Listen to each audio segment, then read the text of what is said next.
PT Indofood memiliki anak perusahaan, termasuk Bogasari dan Agrifood yang mendukung berbagai lini produk. Pengorganisasian di PT Indofood terstruktur melalui beberapa divisi utama yang mencakup mie instan, bumbu makanan, makanan ringan, nutrisi, dan makanan khusus. Kedudukan tertinggi di PT Indofood adalah seorang direktur utama. Dalam melaksanakan tugasnya, beliau dibantu oleh anggota direksi. Dewan Komisaris bertugas untuk mengawasi direksi dalam menjalankan kegiatan dan mengelola perseroan. Berikut ini merupakan struktur organisasi PT Indofood. Keunggulan yang pertama, ada tugas terbagi jelas. Setiap divisi memiliki fungsi khusus sehingga pekerjaan lebih terorganisir. Kedua, koordinasi efektif. Struktur hierarki mendukung komunikasi langsung antar kepala divisi. Kelemahan yang pertama, kurang fleksibel. Pengambilan keputusan bisa lambat karena harus melalui beberapa level. Kedua, ketergantungan tinggi. Jika salah satu divisi bermasalah, bisa berdampak pada kinerja keseluruhan.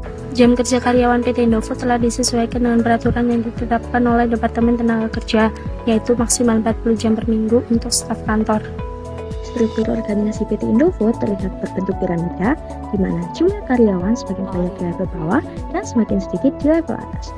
Terdapat juga beberapa tingkatan manajemen mulai dari eksekutif, senior manager, middle manager, hingga workers atau pada tingkatan terendah. Pertama adalah Executive Information System. Kepemimpinan di PT Indofood berada di tangan direktur utama yang didukung oleh 8 tim direksi lainnya yang bekerja sama mengelola dan mengembangkan perusahaan. Yang kedua adalah Senior Manager atau Decision Support System. Sini, direksi bertugas mendukung direktur utama dalam menjalankan perusahaan, sedangkan Dewan Komisaris bertugas mengawasi kinerja direksi. Ketiga adalah Middle Manager atau Management Information System. Manajemen Information System memastikan pengawasan, kepatuhan, pengelolaan operasional, dan komunikasi perusahaan berjalan efektif. Fungsi utama mencakup audit, pengendalian risiko, manajemen korporasi, dan hubungan dengan investor serta pemangku kepentingan. Yang terakhir adalah Worker atau Transaction Processing System.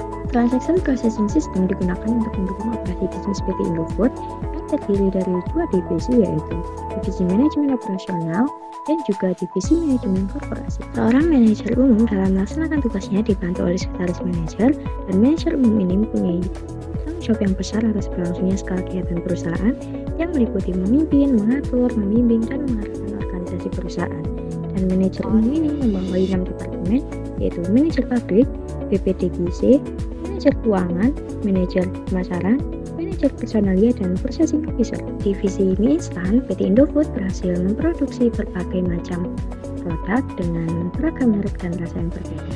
Di antaranya ada produk Indomie, Supermie, Sarimie, dan lain-lain.